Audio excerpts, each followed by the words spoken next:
ما 3 نفر شما یعنی اولین نفر که بودید رسید به سر اون سایه بالگرد؟ بله اولین نفر بودیم که رسیدیم دم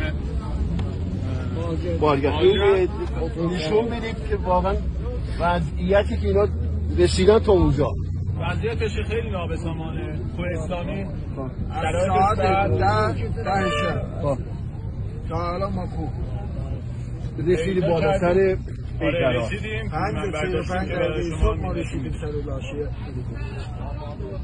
چی دیدید اونجا؟ اونجا هواپیما تریکیده بود. هلیکوپتر کلا تریکیده بود.